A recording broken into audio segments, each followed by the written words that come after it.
The families of several people who were killed at an RV resort in Kerrville during the July 4th floods are suing the resort, accusing them of not notifying guests of the oncoming flood.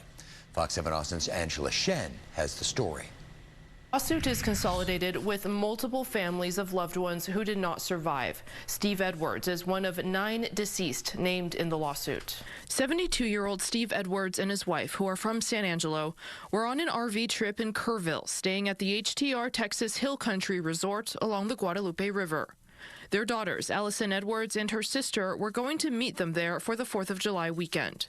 But then the floodwaters came. When my parents were in the RV, my dad finally got the door open, but the water was rising and they both got swept.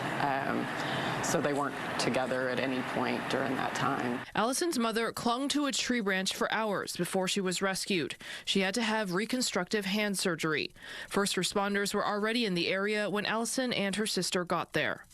Trying to figure out what the next steps were and trying to find and locate our parents, I think that was the hardest part. She wanted to file a lawsuit so others don't go through what she did.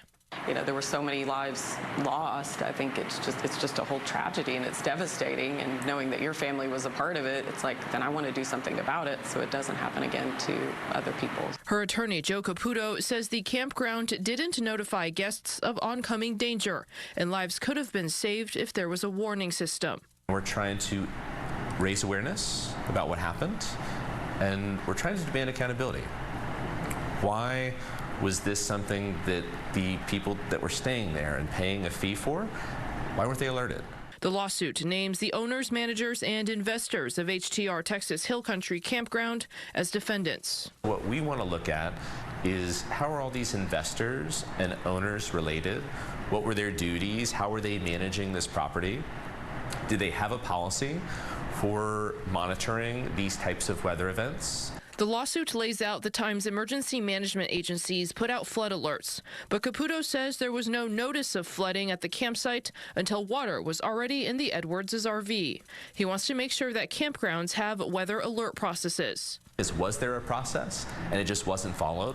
And where did we miss on those crucial steps so that we can prevent it from happening again? Or was there no process at all, which may be an even bigger problem? HTR Texas Hill Country released the following statement. It has been widely acknowledged by state and local authorities, meteorologists, and other experts that no one could have anticipated the unprecedented severity and rapid onset of the flooding in July. And this tragedy has exposed serious failures in public warning systems and emergency response protocols.